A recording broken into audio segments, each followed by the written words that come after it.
There's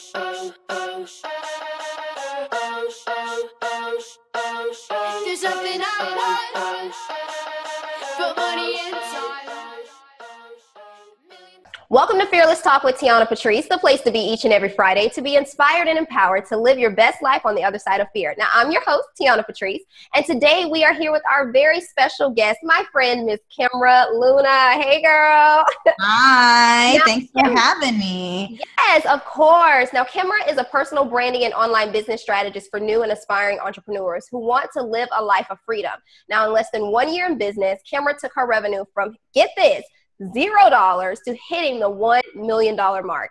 And right before her second business anniversary, she doubled her revenue, yes, officially hitting $2 million in her business. She is also the leader of Freedom Hackers, an online community which I am a proud member of, holding more than 31,000 members who are ready to live their life of freedom on purpose. Kimra is also an amazing wife and mom of 3 vivacious and hugely handsome little boys. Welcome, Kimra. Thanks for having me. This is very exciting to be here and get to share my story in front of your audience. Very excited for it. Thank you. So let's go ahead and jump right into it, though. Tell us more about who you are and what inspires you to do what you do.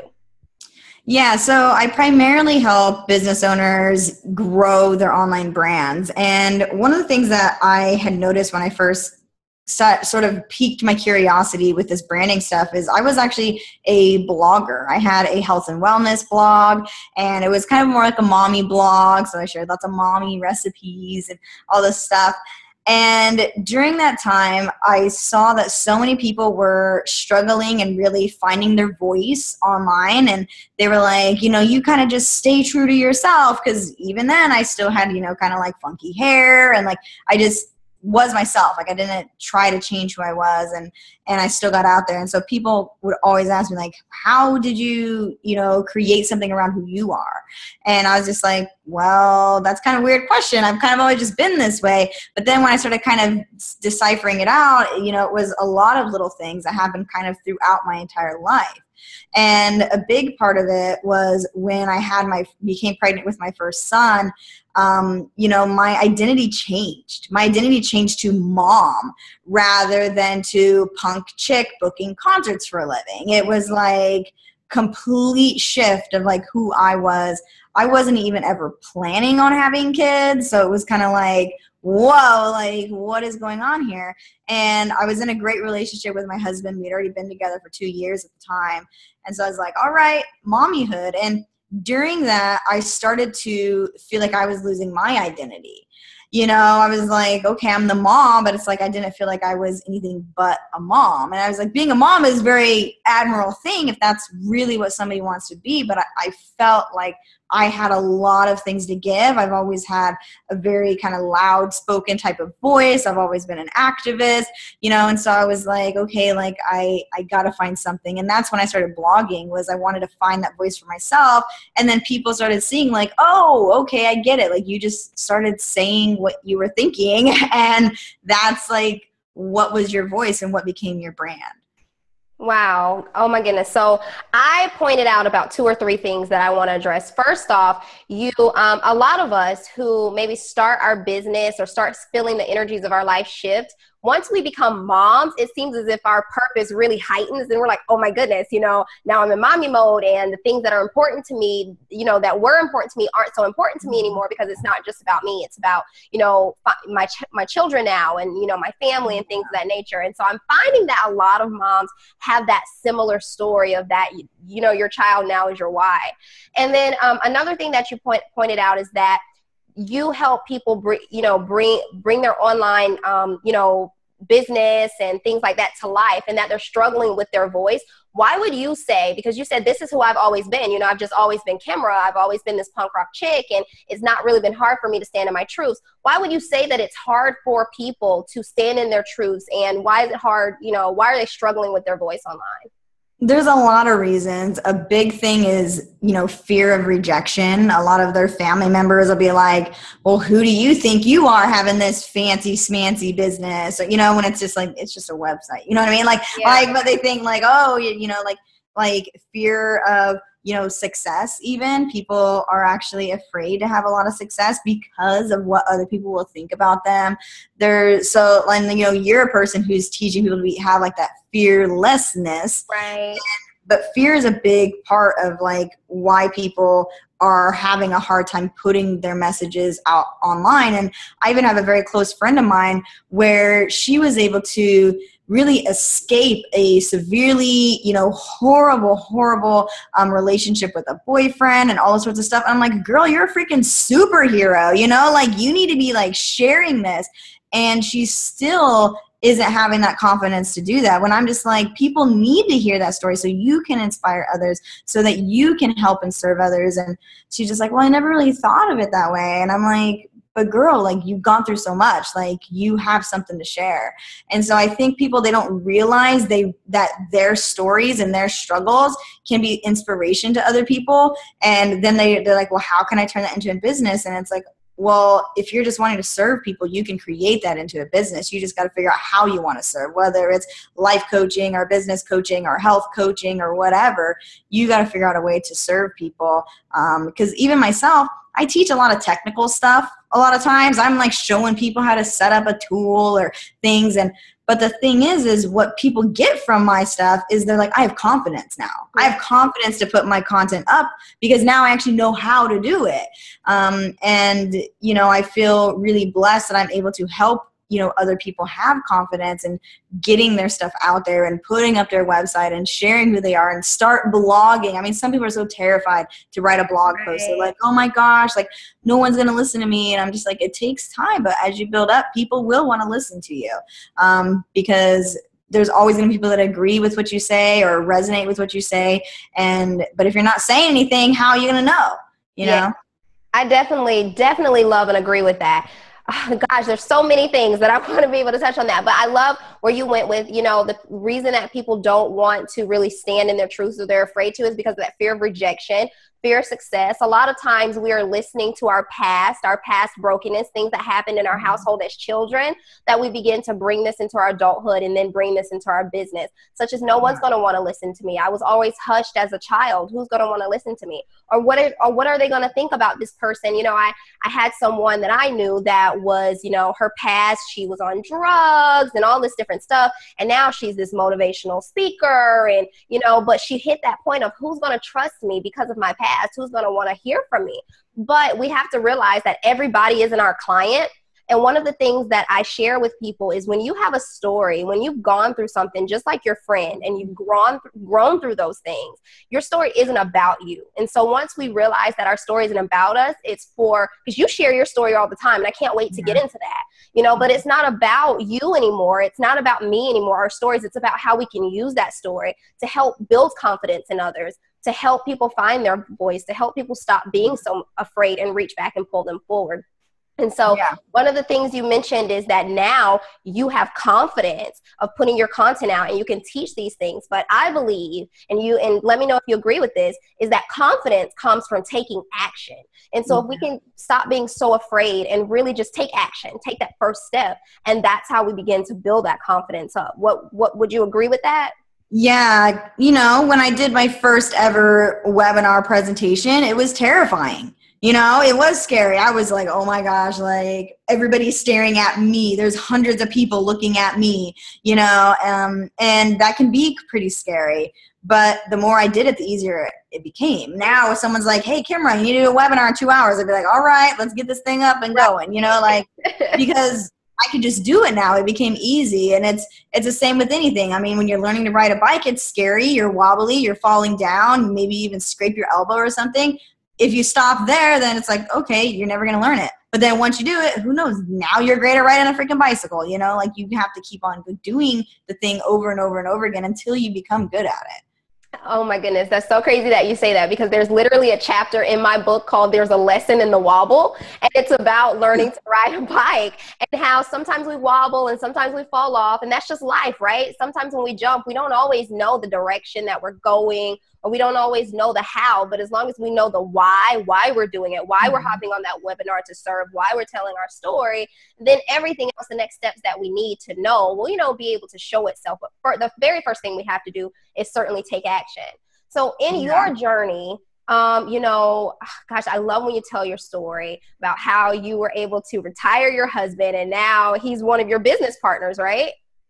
Yes, yes. He helps me with my Facebook ads, and he helps make sure everyone on my team is paid because I have a lot of team members now. I can't even barely keep up with how many team members I got. So he helps, make sure my team is paid, make sure all the bills are paid, make sure we're doing our taxes properly, so he has taken care of that end of the business, which was really important because that took that off of my shoulders and made it so that I can really focus on where my strengths are. And it's really great that I have, him to help support me in that. And, it was my entire goal was to retire him. When I started my business, I was like, okay, I'm going to have all of these customers that I'm going to help and I'm going to serve. I'm just going to do my best to help people. And I really want to make at least $5,000 a month. Like my goal was to only make $5,000 a month. I had no clue like it was going to be like freaking millions. Like I did not know that. I was just like, you know what? I just want to make $5,000 a month. That means I'd be making twice as much as my husband because he was only making about $2,000 something a month as a FedEx driver. He was not making very much money at all. And so I was like, if I make that, then we can have a little bit of cushy life. We'll be okay. Like that's all I really wanted. I just wanted us to feel okay, be able to put the kids in soccer, all those things that, a family just wants. And I was like, if my husband could be home, that would be super awesome. Then he can have really strong relationships with our kids, which is something a lot of people don't get to have. So then I was in business for about 6 weeks and I had already made $10,000. And I was like, baby, you might have to leave your job, I need you to come see this. I know. And he used to spend time when he was a FedEx driver, and I call him the manifester because when he was driving as a FedEx driver, and it wasn't the happiest job ever. I mean, you were like driving, you were like carrying heavy boxes, delivering to places, and we lived in Virginia, so it was like snow and like, so he would sit there and he would visualize me calling him saying like, oh my gosh, baby, like I made another sale. Like he would spend time actually visualizing me having success. When I did webinar presentations, he never has watched my webinar presentations, by the way, ever. And I've done like 100 of them. He doesn't never watch your webinars. No, because what he does instead is he visualizes me saying the best things, teaching the best content, serving people to the best of my ability. He just sees me as shining for all these people, and that's all he needs to do. He's like, I'm just putting that energy out there for you to be able to shine. And I feel like there's not very many husbands that would do that. Or even, he was doing it on his own. It's not like I told him to do that. Like, he was just like, no, like, I want to see you doing your best. Because if he knows, he's like, if I watch it, I'm going to start being critical of you or saying like, oh, well, maybe you should have said this sentence or maybe that could have been better. And he's like, I don't want to be the person that's critiquing you. He's like, I want to be the person that's just seeing you be amazing. And that I know for a fact that was very helpful in the beginning journey of my business because he believed in me so much. It made it easier for me to like make business decisions and start and to keep growing and be like, hey, baby, look, I made it, like I remember when I did my first webinar afterwards, people were emailing me. They were like, hey, I would like to, you to teach me this stuff like privately. They're like, I want to learn this like one-on-one. And I didn't even have anything up for like people to, work with me. I was like, okay. So I just like made a little page on my website. My husband comes home from work. I'm like, look what I made. I'm going to email this out to my list and then we'll see what happens. And I got like 3 clients like the first day. And it was like a $2,000 package. I was like, what the heck? And then like within a few days, there was a few more people signed up. So I ended up getting like 5 people signed up. And that's how I ended up making $10,000 within the first 6 weeks is because I was just serving people. I was doing webinars. I wasn't even pitching anything on them. I was just like, oh, hey, join my Facebook group. Like I wasn't like, trying to sell anything, but they just saw that I was able to give value. And they're like, hey, like, I want to work with you. And I was like, all right, like, let's see how this goes. And several of them actually, 3 of those 5 people now both have 3 of them have 6-figure businesses now currently. Wow. So, like my first ever client. So like I've been following them like ever since, and they've been inside my Be True Brand You program. And, like, because I hadn't even had Beat Your Brand You created yet. And that's my signature program. And so I gifted it to them. And I was like, okay, you guys go through it, you know. And so they were kind of partial guinea pigs in that as well. But yeah, it was really just an interesting thing because it all kind of just kept happening. And as I did webinars, I could see the questions people were asking. So I was like, oh, that's a great idea for a product to come out with, or a course to create, or, you know, and you know, or blog posts to create, or YouTube videos to make. Like connecting with my audience is like what helped create all of my products. Yes. And that makes so much sense, because when you connect with your audience, you're able to see the white space of that you still need to put value in and products in and things of that nature. And you still see what they need. And you're like, okay, well, these are questions that they, you know, that they're asking. That means that this is an opportunity to create either a product or another webinar or, you know, things of that nature. So Kimra, when you first started though, you said that your only goal was to make $5,000, and you totally passed that. And so for a lot of people that are watching us right now, that are listening to, you know, this podcast, they're going, gosh, man, I couldn't imagine making even $5,000 in my business. Not only did you surpass that, but, you know, you're a millennial now, killing it, crushing it, and making millions. So did you ever have a fear around making money? Like, what's your relationship or your mindset when it comes to, you know, money and money in abundance and things of that nature? Because again, a lot of people are afraid of making money. Yeah. So with money, there definitely becomes responsibilities. You know, Biggie was right. More money, more problems. It is true. You know, you're having to hire people. Like, there's a lot that comes with having money. And I wasn't raised in a family where there was money. You know, I was raised on welfare my entire life. I literally don't remember any part of my childhood of us, you know, not being on welfare and having food stamps and free lunch. And people in my household were always like, oh, those rich people, they're so greedy, and like all this stuff, and like talking about like there's only like, you know, so much piece of the pie and all this stuff.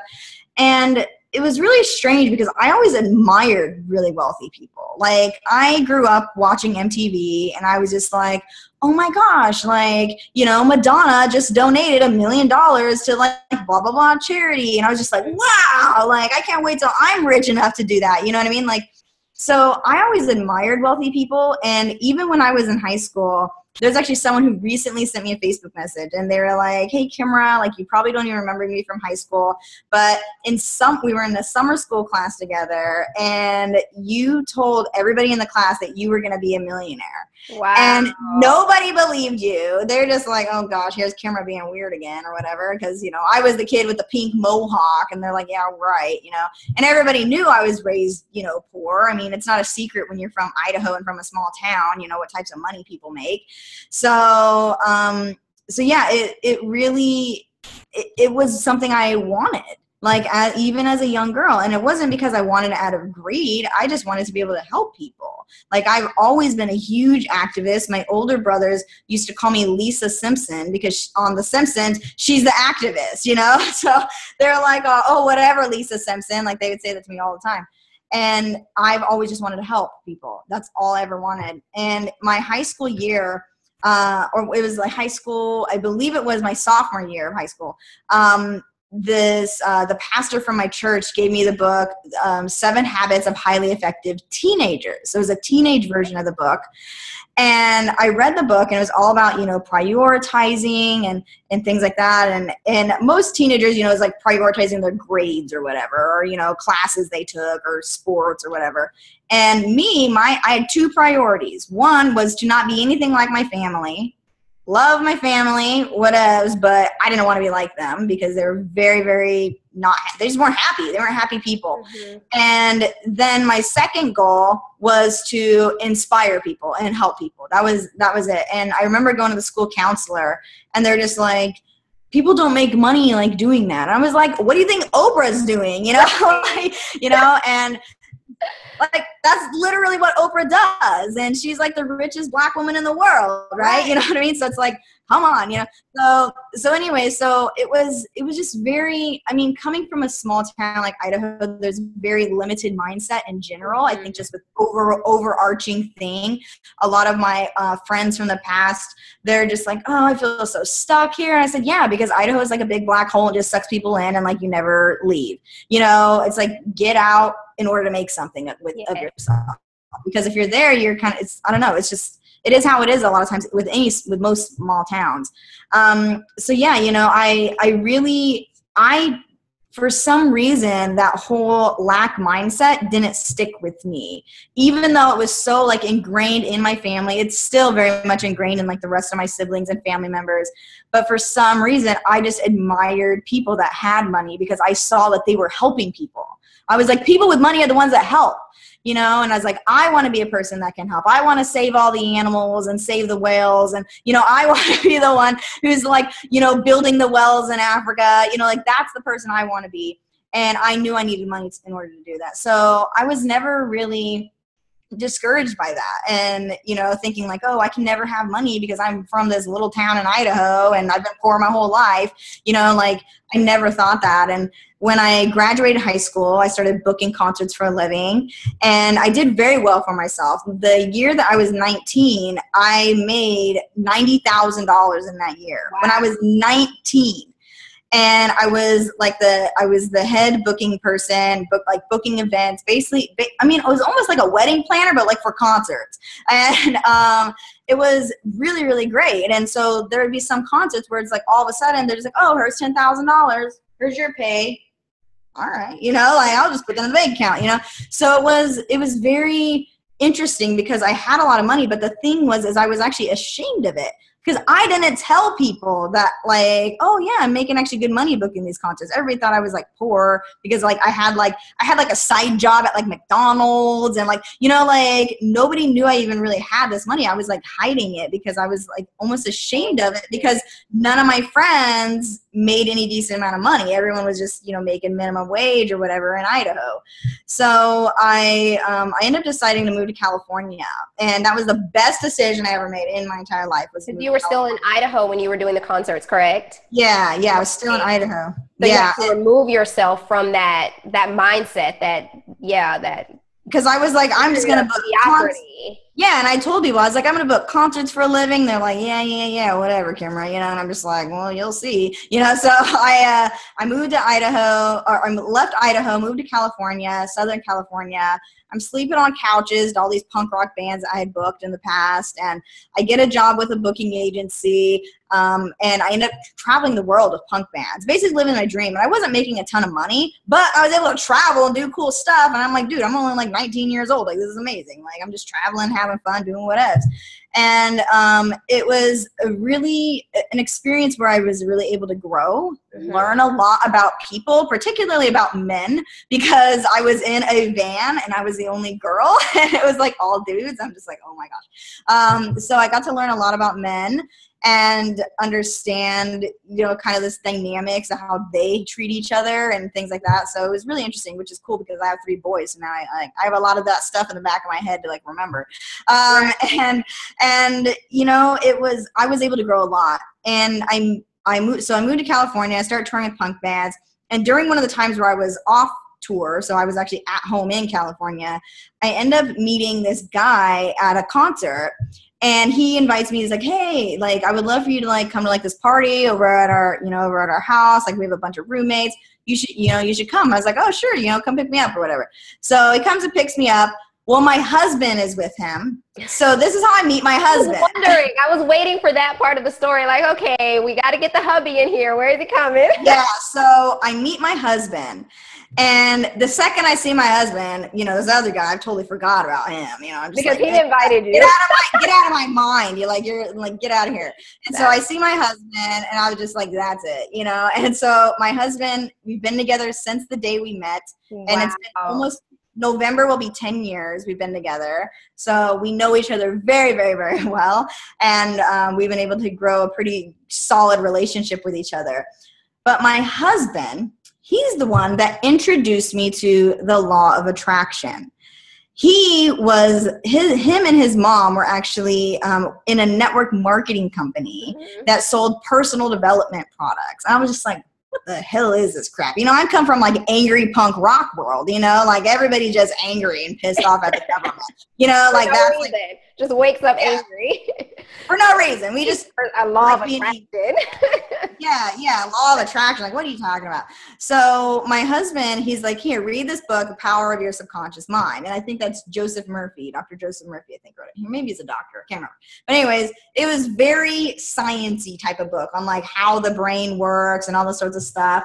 And I was just like, huh. So my thoughts have created all the crap that's happened to me and also some of the good things, you know, like I've always been able to attract really good friends. And I was like, actually, that's because I've always believed I would attract really good friends. I've never had like friends. This makes sense. Yeah. So I was like, that made sense. Like I've never had that sort of negative belief. So I always, like, even when I moved to California, I had like nowhere to live. I always had another couch to sleep on. People were always supportive of me. No one ever was trying to backstab me. Like I had pretty good mindset when it came to friends. So I was like, all right, you know, most of my life I had pretty good friends. But other things, I was like, oh my gosh, like I was attracting all this horrible stuff to myself. Like, what the hell am I supposed to do about this? And I was a very bad complainer, like so bad. I don't even know how I told my husband, I was like, I don't even know how you were able to even stand being near me. That's how bad I was a complainer. And I realized that complaining was making my life and myself more miserable. So I started reading these personal development books, and I'm reading, you know, Wayne Dyer and Abraham Hicks, and I'm just like reading all this stuff. I'm just like, my mind is blown. And he's like, oh yeah, this new movie came out. It's called The Secret. I'm just like, The Secret? Like, what's this? So we watched The Secret together, and I'm just like, oh man, it's all over. We are getting so positive, like you don't even understand.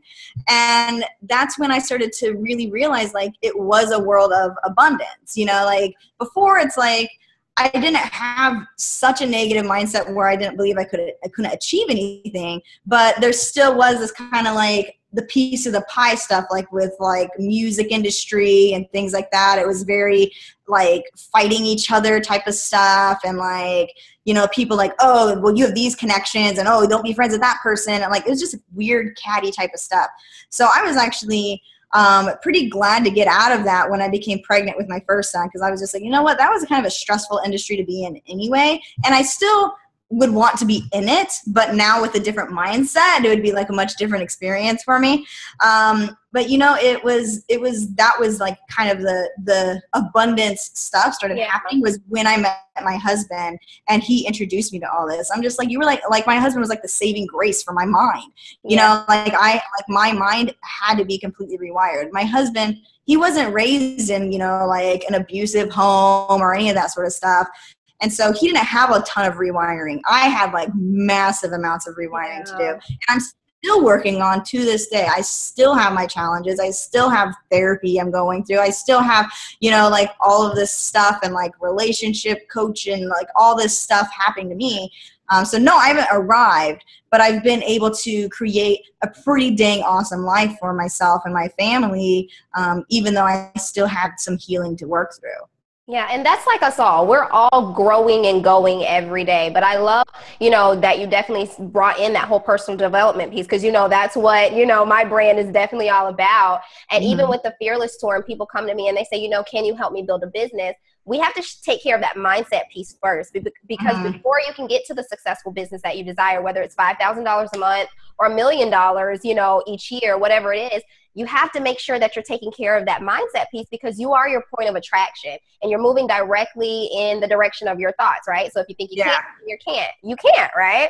And so like you said, there's so much abundance out here for all of us, but we definitely have to believe that we can achieve these things in order to be able to, you know, do it. So first, okay, so one, I want to kind of go into it with your beautiful babies, because I love them so. And you've integrated them into your brand in such a way that we all feel like they're our children.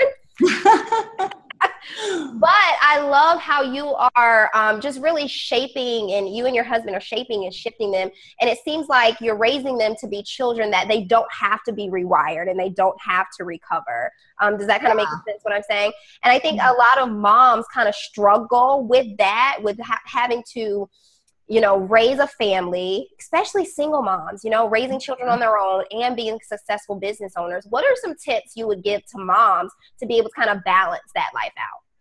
Yeah, my biggest tip would be start them young as possible when it comes to thinking positive thoughts, even if it's just about themselves. Like there's, you know, books that Hay House, the publishing company, they have several books for like little kids, and my kids love the books. At first when I bought the books, I was like, I don't know, I don't think I'm really gonna read these. You know, it's not like, you know, dragons, you know, slaying and fire breathing. Like they're not gonna read this. My son loves this one book that's about positive affirmations. He reads it every single night before bed. The other night we couldn't find it. We were searching for it for an hour in the house trying to find this book because he would not go to sleep until he read his positive affirmations. I love it. You know, so, and then he stands in the mirror every day and he's like, oh, I love myself just the way I am. You know, and it's like if you could teach that to a child or a teenager, just to say that to themselves, it's just so powerful because we have so many insecurities. And right now with social media and like online bullying and all this stuff, to raise them in a way where they can start feeling confident about themselves and be like, oh no, I don't take that type of treatment. Yes. You know, I do not appreciate that, and you do not say that to me. You know, my son, he had someone call him a name on Minecraft one time, and he was like, oh, this person, they called me a name, and I was like, what'd you say? And he said, I do not appreciate you talking to me that way. That's what he said. Like, he typed it, like, on the thing. He's like, I don't appreciate you talking to me that way. You know, and I feel like kids, they need to learn to stand up for themselves because right now we live in a time where it's like people feel like they can just lash out and bully each other, and it can be very, very harmful and detrimental even to kids where maybe they are in a happy home, maybe they're not being abused, but because there's bullies out there and all these other people, they have to be tough and they have to be able to come home and come back and be like, hey mom, I really need a hug. I'm feeling sad today. Someone was being mean to me. You know, what can we do to be happy? And my son, he all the time, he's like, mom, what can we do to be happy? Like, I'm feeling sad today. What can we do that's going to help us feel happy? And, you know, it's one of those things where I'm really proud and really just blessed that I understood a lot of the stuff about the law of attraction before I even had kids. So I've been working on it for about 2 years before I became pregnant with my first son. And coming from a family that was like very abusive and just nasty to each other, I was like, how am I going to be a good mom? So I started reading all the parenting books, and I was like, you know what? The best thing from the parenting books I read was like, you have to just have compassion towards your kids and understand like, hey, they're going through stuff. It might not seem like big stuff like it does to us, but it is big to them. Yeah. And we have to have compassion for them and be like, hey, it's okay that you're going through this. Like, let's work through this together and have great communication in that sort of way. Like, teaching them like what their feelings are, because feelings matter. You know, kids need to be able to trust that gut instinct to say, I don't want to do that. And when other kids are trying to peer pressure them into things, they have to say like, no, like I don't, that doesn't feel good to me and I'm not going to participate, you know. And if they can be that confident to stand up for themselves, then that's awesome. And I've seen my son do that where there was other kids like being aggressive towards other kids, and he was like, hey, that's not cool. Like and he's normally a shy kid. Like he even calls himself shy. He's like, oh, I'm shy, you know. But when he sees something that is, you know, an injustice, so to speak, he will take action and say, no, don't do that. And, you know, I'm very proud that I've been able to raise him in that way, because I talked to him about topics where, you know, when there was like the whole Black Lives Matter thing, he's like, Mommy, why are people shooting each other? Like, and he was very concerned. And I was like, for one, I didn't even know how he knew about it. He doesn't even watch the news. And he's like, well, I saw like, you know, when you were on Facebook, or, you know, because my husband's cousin lives with us, and like she was like on Facebook or something. And he's like, there's these people that are shooting each other. Like, why are they doing this? So I have to sit down and talk to him and teach my children how to have compassion towards others. And because it's something that's difficult for them to understand. And it's just the world we live in. Now it's like everything's out in the open, you know? So, you know, it's like being able to make that balance. And I mean, of course, I'm still learning. You know, this is like really a new world parents are in right now. I mean, you're a parent, you understand, like, this is a whole new thing. Yes. Parents 20, 30 years ago did not have social media. So it's very different to raise our kids and teach them like, hey, when you see people online bullying somebody, you say, hey, that's not right to talk to somebody that way. Mm-hmm. You know, and if you can help those people, you being that one nice person to that person could help prevent them from doing something bad to themselves and hurting themselves, you know? So it's something that it's I'm very grateful I have sensitive kids so that they understand things like, hey, like if someone's saying something mean, like you stand up for them and you help them. And to me, it's just, like I said, I'm just very blessed to have, had the knowledge of these things before I ever had kids so that I can raise them this way. Yeah, I definitely love that. And it's the same way that I raise Chloe. Every morning we get up, we say our prayers, we say our positive affirmations, we declare and decree what type of day we're going to have. What type of day are you going to have? I posted a video the other day, like, what type of day are you going to have today? And she's like, a wonderful day. Then we make a rap out of it. We're like, wiki, wiki, a wonderful day. It's just the best thing ever for her. Yeah. And so coming from a mom that teaches personal development and is all about motivation, anytime that she experiences something out of alignment with that, it hurts her. Like she comes home. I just switched her to public school out of private school here recently. And I'm still trying to decide if that was the best move. Because at growing up, there's a lot of things that we didn't get growing up in our households. And a lot of times we didn't get the compassion or the conversation. A lot of times we got brushed off or told that this is a grown-ups conversation, things of that nature, And so when she comes to me and talks to me, I definitely make sure that I take that time out away from my business because she's a huge part of my business, just like your kids are. And that's one of the balances that we definitely have because that's our target. Our target audience is a lot of women and, that's what they love. But Chloe came home the other day and she said, Mommy, am I not special? I said, of course you're special. I tell you you're special every day. What do you mean? She said, well, in PE today, they told us that we're not special. I said, they told you what? And of course, I had to go up to the school to get an understanding of what's being said. And now I have to write this email, but it's going to be done because if I am working with my child at home, letting her know how special she is, letting her know that the world cannot control who she is. And then I send her out in the world. I refuse to allow you, someone that I'm trusting, to teach and tell her differently. And luckily she has someone like a parent like me on this end that can come back and have that conversation. But if you're telling that to a gymnasium full of 100 other kids, they don't always have that. And so maybe they go home that day and feeling like they're not special. And then they go home to an abusive family who's already telling them that they're not special. That's not cool. And so it's very important to start that compassion at home and having an open relationship. And so when people come to me or women come to me and say, Tiana, how do you balance, mom and business? I say, I make sure that I have an open relationship with my child and she understands the why behind me working. But I also make sure that I design and designate parts of my day that's just for her. Cell phone down, email off, computers down. And then not feeling like you always have to be superwoman. Reaching out and asking for help, like I'm sure when you're launching Be True, Brand You, and, I'm launching different things, I know that, okay, this is going to take a good bit of my time. So who can I reach out to help me during these periods, with Chloe or picking up school or things like that. So with my last launch, we actually flew my mother-in-law in. My mother-in-law came and stayed with us because we were like, hey, they can have time with their Mima. And then we ended up flying in my father-in-law too. So it's like, hey, Mima and Papa, you go take the kids out exploring New York City while I work. You know what I mean? Like we knew like, hey, all hands on deck. Like let's invite some other people over to help, manage this because we knew it was going to be a little bit of chaos during my launch. And we'll do the same thing again this time. So it's going to be awesome. They're like, okay. And they're more than happy to hang out with me. Yeah, they love it. So it's like, hey, it's win-win for everybody. The kids love it. My in-laws love it. So it's like, yeah, it's win-win. And I feel like sometimes moms, they're kind of afraid to ask for help, and when I was first starting my business, I didn't live near any of my family members. I didn't have friends nearby. We didn't have a babysitter. We didn't have a nanny. And, it was like, I had to be okay and just do all the stuff on my own.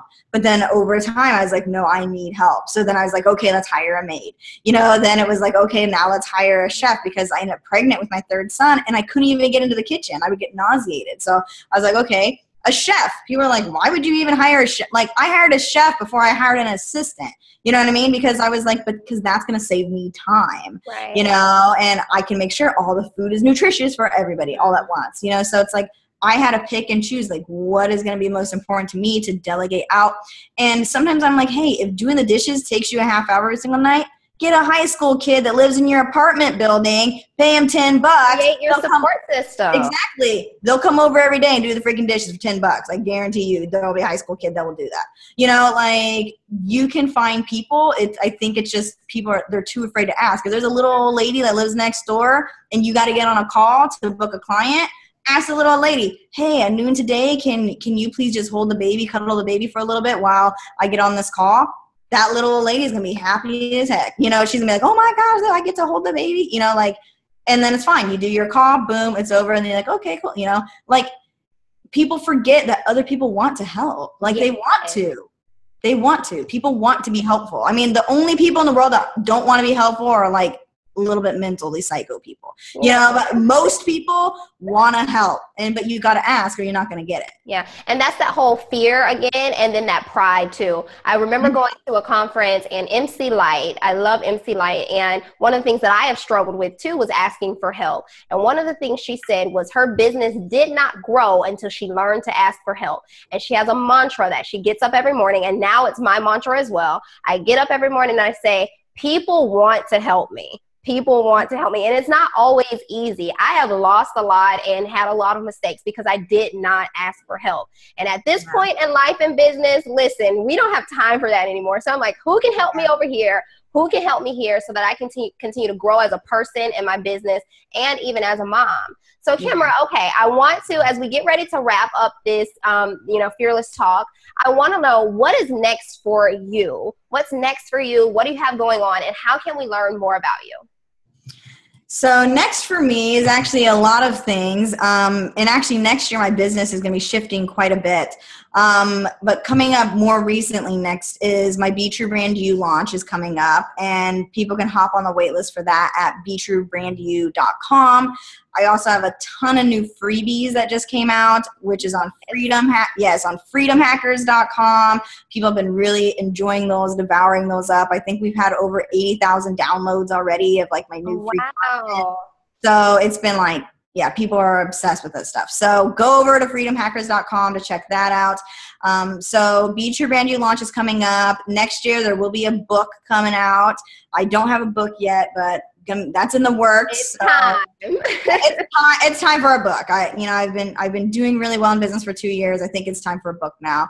And then next year, there's also going to be more courses that are more into the mindset realm of things and like helping people find their life purpose, really finding that passion. Because for myself, I kind of lost a lot of my passions when I became a mom, because then it was like only I was a mom and I was like, wait. It's like I felt like I had two personalities almost. Like I have this whole other person of me over here that has all these other things I want to do. So I want to be able to help people be able to find that, because I've had students who have actually said, they're like, Kimra, like I want to start an online business, but they're like, I literally don't even know who I am, so I want to be able to help people resolve that, and then they can actually, start their online businesses when they do figure out who they are. And it'll be for people that don't even want to start an online business, people that just want to be able to find those passions. Be a better person, yeah. So a lot of growing life purpose sort of stuff coming out next year. 2017, my business is going to be a little tiny bit different. I'm going to be doing a lot more speaking engagements next year. I'm doing some the rest of this year, but next year will be quite a bit more heavy on the speaking engagements. And yeah. Yeah. Well, that's totally good stuff. Thank you so much for joining us today. Now, as we end, we always end each segment with a quick letter to fear. So at the Fearless Tour, and it's chapter 2 in my book, I have the ladies actually acknowledge and write a letter to fear, because I believe that in order to activate your fearless, we must acknowledge that which we are afraid of. So in a few words, I want you to start with Dear Fear. And what would you say to fear today? Dear fear, you do not have any control over me.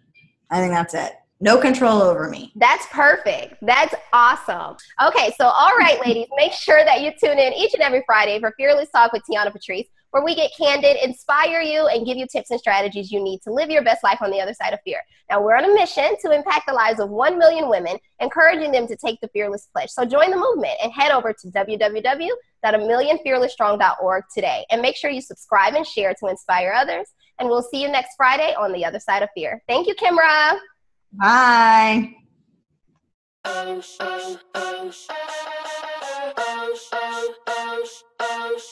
There's something I want, but money inside.